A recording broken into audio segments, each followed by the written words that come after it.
Hi, good morning. Today I'm going to talk about one of the greatest religion in the world, Zoroastrianism. Also it is known as Parsi religion. Zoroastrianism was founded by a prophet called Zoroaster, probably in 500 BC, even to 1000 BC, 1000 years before Christ. And most of the Jesus Christ teaching in the Bible can be referred to Zoroastrian's teaching. A Zoroastrian religion has got two sources, two holy books. One is called Avesta. Avesta talks about sacrifice, prayers, liturgy, hymns. So it is concerned about the ritual part of the religion. And the second source is called Pahlavi or Middle Persian Pahlavi. This Pahlavi talks about morality, ethics, talks about human conduct, human behavior, talks about the ethical part of society, the sin and virtue, talks about family, talks about business, talks about charity, etc., etc. So, Middle Persian Pahlavi is a sacred literature preserved in the Middle Persian language, maybe Aramaic language. In the 4th century, there was a prophet by name Adhurbadh Maharsh Pandan. He was a Zoroastrian high priest in the reign of the Sasanian king Shapur II, that is 309 to 379 AD, 4th century. Actually, Adhurbadh was the son of Maharaj Pand, and he counsels the devotees how to practice the religion of Zoroastrianism. Zoroastrianism is also known as Parsi religion. There are many Parsis in India and Iran, Afghanistan, so the eastern part of Asia, full of Parsis. Pahlavi or Pahlavi denotes a particular and exclusively written form of various Middle Iranian languages. The essential characteristics of Pahlavi are: Pahlavi is then an admixture of written imperial Aramaic, from which Pahlavi derives its script, logograms, some of its vocabulary. Spoken Middle Iranian, from which Pahlavi derives its terminations, symbol rules, and most of the vocabulary. There are hundreds and thousands of teachings, but in this segment I'm going to talk about only 50 teachings. These teachings reflect the teachings of Jesus Christ from the Bible. As I read, you can draw parallels from the Bible. Practically today I'm going to read in this segment about 50 teachings. You can imagine Jesus Christ teaching, probably heavily dependent on Pahlavi text. Jesus Christ's teachings indicate the Zoroastrian influence, the Parsi influence. When Jesus began to teach, you should remember that Zoroastrianism and Parsiism is already 1,000 years old, at least.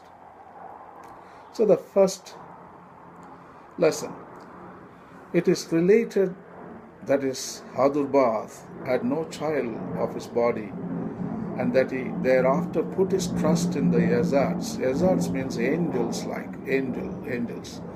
It was not long before a son was born to Adhurbadh, and because Zartosht, also Zarathustra, also Zoroaster, son of Spitam, had an upright character. He was a saint. He called him Zartosht. Adhurbadh called Zartosht Zoroaster, and said, "Arise, my son, that I may teach thee civilized behaviour." Number 2, my son, think upon virtue and do not turn your thoughts to sin, for man does not live eternally, and the things of the Spirit are the more greatly to be desired. Number 3, put out of your mind what is past, and do not fret and worry about what has not yet come to pass. In other words, don't worry about yesterday, the past time. Also, don't anticipate worrying about what would happen in the future. Number 4, put not your trust and confidence in kings and princes. Jesus very often talks about it. Number 5, do not do unto others what would not be good for yourself. That is the golden rule in Christianity. So Jesus repeats the same thing. Do not do unto others what would not be good for yourself. Number 6, be single-minded among rulers and friends. Number 7, do not deliver yourself up as a slave to any man. Number 8, stay far away from any man who approaches you in anger or in enmity. Number 9, hope always and everywhere in the yazads, that is angel-like. They are role models. Yazads are like saints and martyrs. And make friends with such men as will profit you. Number 10, strive for the things of the yazads. Imitate angels. And of the hamraspans, that is holy men, saints, hamraspans, and lay down your life for them if it needs to be. Number 11, tell no secret to a woman. But Jesus does the opposite. After resurrection, he tells to the women first time, and they are the first messengers of Jesus' resurrection. So here, there is a contrast. Zoroaster says, don't tell any secret to a woman, but Jesus denounces that and he talks to the women. Number 12, listen to all that you hear and do not repeat it at random. In other words, learn, and you have your own mind, free will, and you are the free human being. That is the first enlightenment. So you hear and learn. At last you make your own decision, in other words. Number 13, do not let your wife and children out of sight, except for reasons of good manners, lest care and grievous annoyance come upon you, and you rue it. Number 14, do not give alms out of season. Number 15, give a quick answer if it accords with moderation. Number 16, do not mock at anyone. Number 17, do not share your secrets with the wrong-headed man. Number 18, do not make a choleric, that is bad-tempered man, your traveling companion. Number 19, do not take a frivolous man for your counselor. Number 20, do not make a rich man the companion of your table. Number 21, do not make a drunkard your boon companion. 22, do not borrow from a man of bad character or base lineage or lend to him, for you will pay heavily in interest, and he will be forever at your door, or will always be sending messengers to your house, and great loss will you suffer thereby. 23, do not summon an ill-disposed person to help you. 24, do not show your property to an envious man. 25, do not put into force a false judgment in the presence of rulers. Number 26, Do not listen to the words of the calumniators and liars. 27. Do not be overjealous in punishing others. 28. Do not pick a quarrel at a feast. Number 29. Do not strike others. Number 30. Do not strive for position. Jesus also says, the great among you must be the servant of all. So don't strive for big positions. 31. Consult men who are of gentle stock, experienced in affairs, clever, and of good character.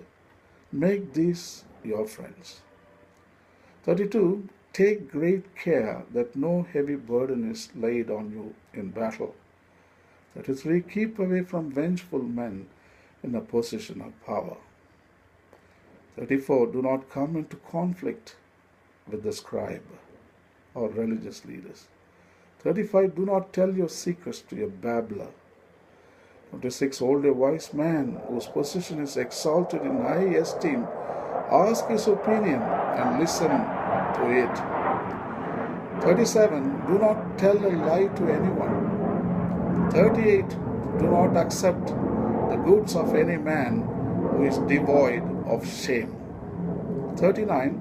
Do not consciously wager on anything at all. 40. Do not take an oath on either what is true or what is false. 41. When you are about to set up a house, first take stock of the expense. Jesus also talks about it. Before you build a house, you make your budget. And before you wage war against an enemy king, make sure that you have enough power to fight. 42. Woo the woman who is to be your wife yourself. 43. If you already have property, start by buying more irrigated agricultural land, for even if it fails to yield interest, the capital will remain. 44. So far as you possibly can, do not bore your fellow men. Don't bore them. 45. Do not seek to be avenged on others, and do not try to cause them loss. 46. Be as generous with your property as you can. 47. Do not deceive anyone lest you come to grief thereby. 48. Hold your superiors in high esteem. Make much of them. Listen to what they say. 49. Borrow only from relations and friends. Number 50.